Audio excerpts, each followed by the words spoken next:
I'm Kimmery from the Cardamom's Pod, and I'm going to show you how to make a four-pointed origami star that you can use again and again for your Christmas decorations.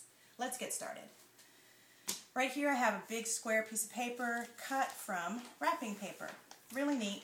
I didn't know that wrapping paper these days has squares on the back of it because I recycle a lot of my paper. I still have wedding paper that I've been using.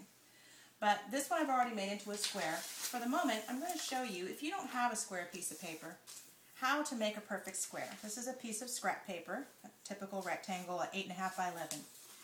All you have to do is take the paper like this and fold it very evenly along one edge, making sure that you have a diagonal line here. You fold it straight. You can either cut along here, or a lot of times when I'm in a hurry making something for my children and they want a square piece of paper and I don't have any scissors nearby, I just crease this right here.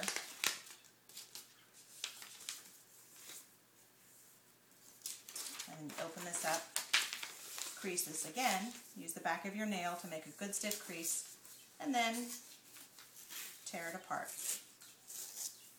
And you have a perfect square. So that's how you make a perfect square if you need one. We're going to go ahead and start with this piece that I've already verified as a square. You can use anything, and I'll show you some of those things in a moment. First of all, we're going to fold this on the diagonal like this. And in origami, you need to make sure that everything is precise the first time, because these folds matter later on as the piece gets smaller and smaller. So we're going to fold that way, open it up, and fold it again the other way to make these 4 lines that we need for our folds.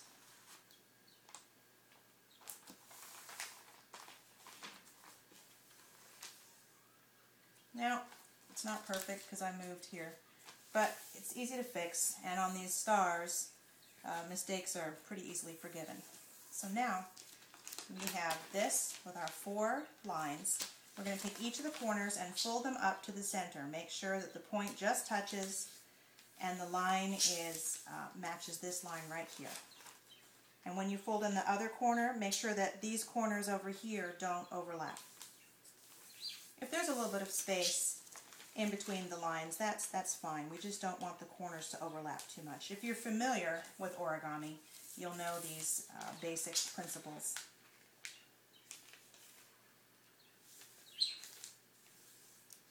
So now we have our square with all the corners folded in. I like to take the back of my nail or my finger and make sure it's a nice sharp crease, because then that makes everything look nice and stiff. Okay, if you've ever made an origami paper crane, from here on out it's going to look somewhat familiar. We're going to go ahead and fold this over and be making some more guidelines that we'll need for some folds later on. Fold it that way, unfold it, fold it again this way, making sure that everything is precise and matched up. Unfold it again and fold it on the diagonal.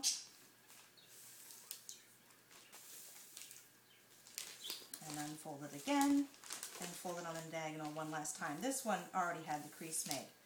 So when you look at the back of it, you're going to have all of those lines, if you can see that, to guide you. So now, this is what I think is the trickiest part right here. We're going to make a square by tucking in these corners here. We tuck that in. We're going to reverse this fold right here. Just kind of rub your finger along it. It will reverse it. And fold this up against that corner using one of the lines that you folded. Like I said, this is the tricky part. So don't press everything down until you're sure it's right. And then open up on this side and tuck this little flap in. Make sure it's there and press it down, and it's good. Press the creases down. So you'll have a square where the points are joined here and the points are separated here with the flap tucked in. And ooh, there's a point that got messed up, so we'll fix that quickly. There we go.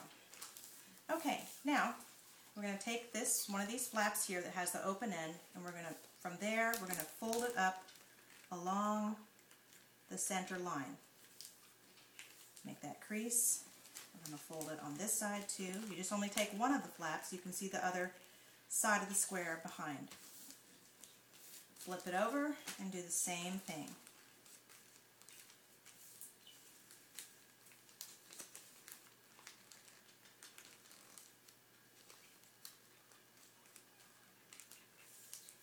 Okay, make your creases nice and sharp.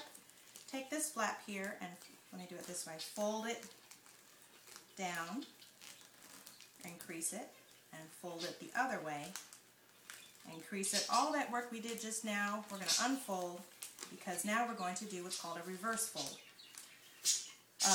You just put your finger right here, press back, and as you can see, you want to reverse these. As you start pushing this down, it's going to start folding in. You just use those lines that we made before, gently reverse the fold, get the points nice, and press it down, and you're going to end up with a diamond. Flip the thing over and do it on the other side as well.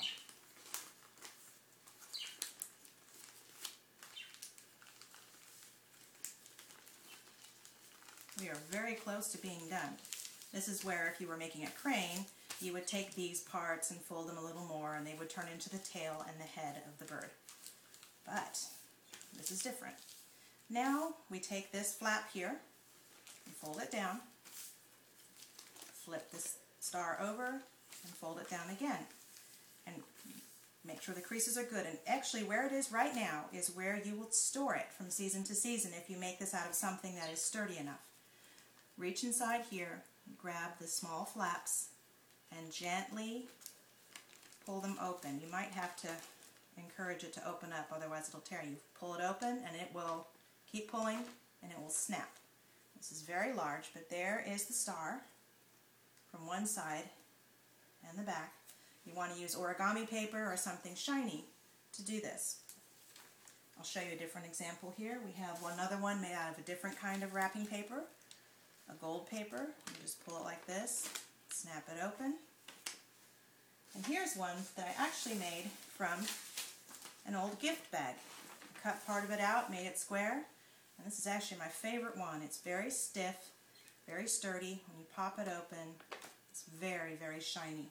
You could even take the string from the bag, poke a hole through here and string it up, hang it on a tree. You can make these any size, use them as ornaments, or even string them together. Take a thread, a needle and thread, and poke it through here and maybe make a garland of tiny stars. Now let me show you how to fold it up so you can store it from season to season.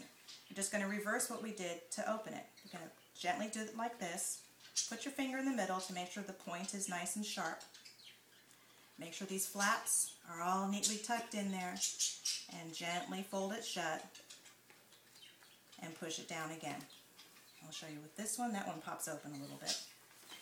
This will be a little difficult because it's so large, but you can gently put that all together right there.